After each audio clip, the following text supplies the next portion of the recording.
34 leaders in the government, military, and intelligence communities are featured in a new documentary on unidentified anomalous phenomena, or UAPs, also known as UFOs. This includes Secretary of State Marco Rubio. We've had repeated instances of something operating in the airspace over restricted nuclear facilities, and it's not ours. They have both deactivated and activated nuclear weapons with both the United States and Russia. These are otherworldly things that are performing maneuvers that haven't been seen. The UAP activity surrounding nuclear weapons is not a historic issue. It's an ongoing issue.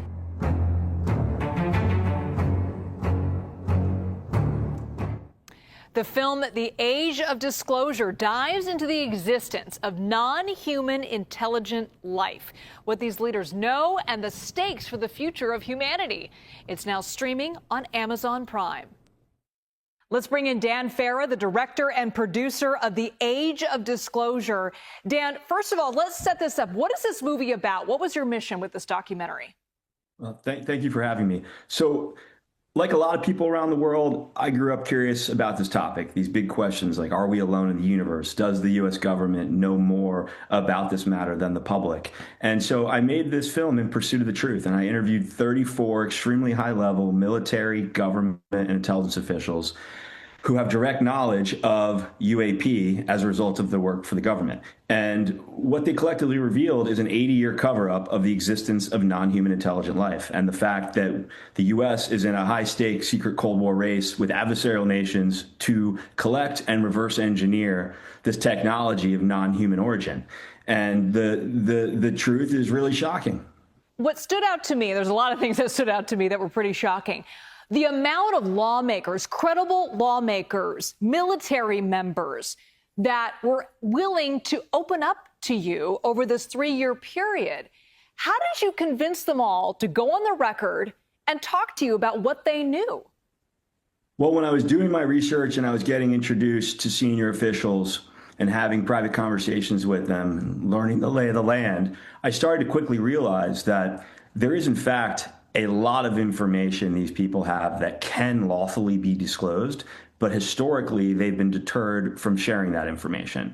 And what has caused them to avoid it is the cultural stigma in our country, the fear of being ridiculed or made fun of for talking about, UFOs and non-human intelligent life. On top of that, there is a group of people inside of the government and intelligence community who have kept this secret for 80 years, and they've made it clear that if you poke your head up and talk about this and tell the public, you'll have your reputation ruined, you'll have your career ruined, and then there's always a lot of physical threats that have been given to people to keep them silent. And so what I said to these interview subjects, these potential interview subjects, is what if I create a safe platform for you to speak up? What if I interviewed dozens of military, government, intelligence officials who have direct knowledge of this as a result of working for the government, and you guys are all arm in arm, and you have safety in numbers, and you're collectively stepping up and sharing what you lawfully can with the public? Would that be a different scenario for you? And the answer collectively was yes. They all felt comfortable with that. And I made the movie in secrecy for several years. I didn't socialize outside of the interview subjects who was going to be in it. I told them so they could feel comfortable knowing who they were going to be intercut with and arm in arm with. Mm-hmm. We kept it under wraps. And I think this is the only way these people ever would have spoken up and shared their truths. Now, as you mentioned, some of the officials in this movie claim that we are in this high-stakes secret arms race with both China and Russia over the retrieval of these UAPs. Can you tell us more about that? Yeah, some of the officials I interviewed referred to it as the Manhattan Project on steroids because the stakes are so high. We know the intentions of adversarial nations like China are not good, and so it's critical that the U.S. lead in this technology race and come to understand this technology and how to use it before any adversaries do and before it is used for evil, essentially, for war as opposed to the betterment of mankind.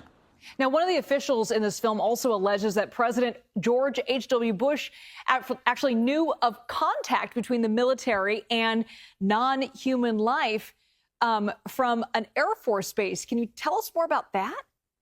Yeah, one of the intelligence officials in the film goes on the record about a conversation he had directly with President Bush about a encounter that occurred between Air Force and CIA officials and non-human intelligent life. There's a number of interview subjects in my film who reveal what past presidents have found out. So another big reveal is that Bush too contemplated going public shortly after 9/11, actually, about the fact that he had learned humanity is not alone in the universe, those base facts. And he contemplated it and decided ultimately it was better not to reveal that. Another interview subject reveals that President Trump almost revealed this base fact in his first administration. And to the extent that Steve Mnuchin, then Secretary of Treasury, asked the head of the U.S. government's UAP task force for a briefing and told him he was asking for that briefing so that he could assess what the economic impact would be if the president chose to go to the microphone and tell the world we're not alone. So it's been contemplated in the past by past presidents when they find out the base facts. They've contemplated telling the public that, and then they're deterred from doing so. I think now this movie sets the stage for a sitting president to comfortably step to the microphone and tell the world the truth, that we are not the only intelligent life in the universe, and that the U.S. intends to lead the way in this new chapter.